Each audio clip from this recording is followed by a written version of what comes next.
Sabe aquela sensação de que a gente está se afogando em informação, mas mesmo assim parece que falta clareza? Hoje a gente vai mergulhar na proposta da plataforma Civitas e entender essa jornada, que é transformar um verdadeiro caos de dados em clareza para o setor público. Para a gente entender a solução, primeiro a gente precisa dar um passo atrás e entender o tamanho do problema. Hoje em dia, governar ou administrar grandes organizações significa lidar com uma sobrecarga de informação que não para. É muito ruído, sabe? Muita pressão vindo de todos os lados, o tempo todo. E é aí que surge o grande paradoxo do nosso tempo, que esse slide resume muito bem. A gente tem uma avalanche de dados chegando a cada segundo. Mas, em vez disso trazer mais segurança, muitas vezes só gera mais confusão. O resultado? Pouquíssima clareza bem na hora de tomar as decisões que mais importam. Essa citação aqui, ela captura a essência do desafio. Os dados não param de se multiplicar, mas as decisões continuam cercadas de ruído, de incerteza. Pensa assim, é como estar num estádio de futebol lotado, tentando ouvir uma única pessoa no meio da multidão. A informação até está ali, em algum lugar, mas o barulho é tanto que ela simplesmente se perde. E as consequências desse ruído todo são bem sérias. O custo de demorar para agir é altíssimo. Sabe aquela faísca que, se ninguém vê a tempo, vira um incêndio? É por aí. As crises podem crescer sem que ninguém perceba, a opinião pública muda em questão de horas, e uma resposta que chega tarde demais pode ter um impacto gigantesco. Porque no fim das contas, o que esse atraso corrói é a moeda mais valiosa que existe na relação entre qualquer instituição e a sociedade: a confiança. E a gente sabe, né?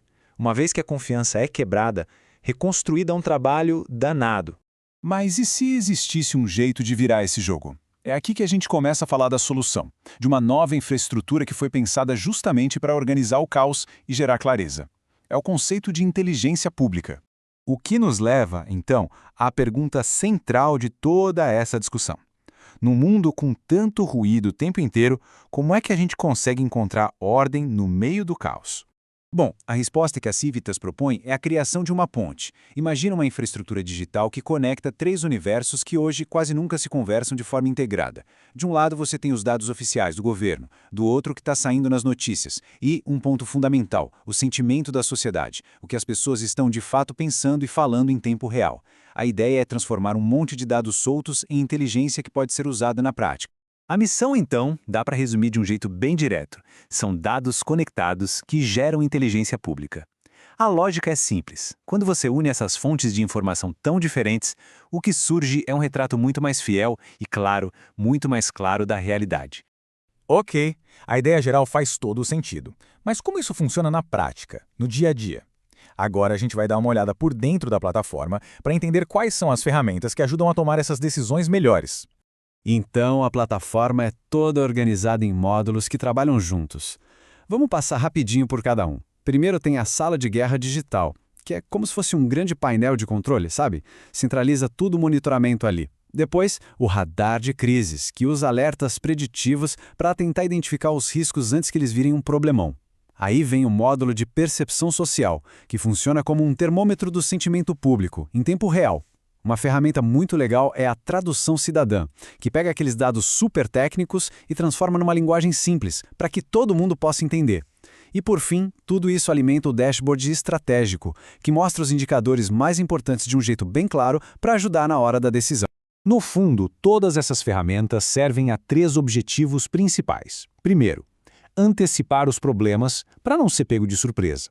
Segundo, decidir com muito mais clareza, com base em informações que estão conectadas. E terceiro, comunicar de um jeito mais eficaz e transparente com a sociedade. Mas no fim do dia, qual é o impacto real de tudo isso? Para quem isso serve de verdade? Vamos olhar agora como uma governança mais conectada pode impactar a sociedade como um todo. Então, quem é que sai ganhando com isso? A ideia é que seja um ecossistema. Para os gestores, o ganho é uma visão mais estratégica. Para as equipes de comunicação, é ter mais consistência na mensagem. Para os órgãos de controle, mais rastreabilidade. Mas no centro de tudo, quem mais se beneficia é a sociedade, que ganha em clareza e transparência. É claro que uma tecnologia com esse alcance todo precisa ser construída sobre uma base de confiança muito, mas muito sólida. Isso significa, em primeiro lugar, um compromisso total com a integridade e a conformidade legal. Significa também estar alinhada com as melhores práticas de governança do mundo. E um ponto que é crucial hoje em dia, Aplicar a inteligência artificial de um jeito que seja ético, transparente e, acima de tudo, responsável. O objetivo aqui é exatamente esse: unir duas forças que historicamente nem sempre andaram juntas. De um lado, o avanço da tecnologia e do outro, o senso de responsabilidade pública. A tecnologia é a ferramenta, mas o propósito final tem que ser sempre servir à sociedade. Essa frase final resume a proposta toda de um jeito brilhante. Civitas, onde os dados oficiais encontram a voz da sociedade. É a materialização daquela ponte que a gente falou entre a governança e as pessoas. E com isso, a gente fecha o círculo. A proposta final da Civitas é usar a inteligência pública para tomar decisões melhores. Porque, no fim das contas, a busca não é por ter mais e mais dados, e sim por construir um entendimento compartilhado que seja capaz de, finalmente, transformar aquele caos do início em clareza.